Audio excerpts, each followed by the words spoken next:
श्री स्वामी समर्थ। तर आज आपण शिवलीलामृत पारायणाची माहिती पाहणार आहोत। तर शिवलीलामृत पारायण हे श्रावण महिन्यातच का केले जाते? कारण श्रावण महिन्यात आपण जी पूजा अर्चा उपासना पूर्ण श्रद्धेने करू ती पूर्ण फलदायी मानली जाते।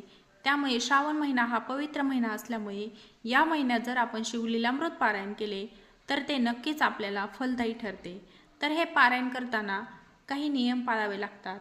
उदाहरणार्थ, पारायणाला बसण्यापूर्वी मंदिरामध्ये जाऊन तांदूळ व दक्षिणा ठेवावी व आपली इच्छा बोलावी। हे पारायण शक्यतो मंदिरातच करावे। त्यानंतर पारायण करताना दिवा नेहमी तेवत ठेवावा।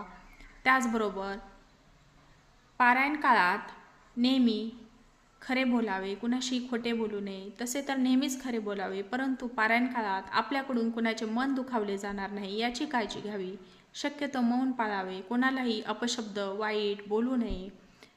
त्याचबरोबर नेहमी सत्कार्य करावे, सेवा करावी। पारायण पूर्ण झाल्यानंतर ब्राह्मणांना दान द्यावे, दक्षिणा वगैरे।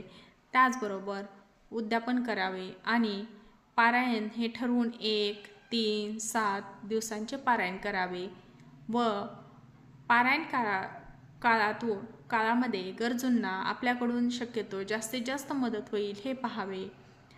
तर ह्या पारायणाचे काय फायदे आहेत?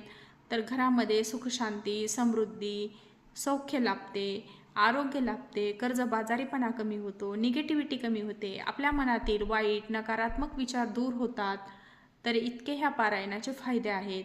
घरामध्ये आरोग्य, त्याचप्रमाणे पैसा, ह्या ज्या अडचणी आहेत त्या अडचणी दूर व्हायला मदत होते।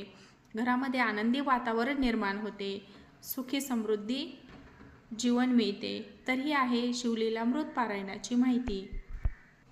त्यामुळे शक्यतो श्रावण महिन्यातच शिवलीलामृत पारायण करावे। तसे तर इतर महिन्यातही केले जाते, परंतु श्रावण महिन्यामध्ये केलेले पारायण हे अतिशय फलदायी आहे। त्यामुळे शक्यतो हे पारायण श्रावण महिन्यातच करा। तुम्हाला ही माहिती कशी वाटली हे मला जरूर कळवा आणि चॅनलला सबस्क्राईब करा। धन्यवाद।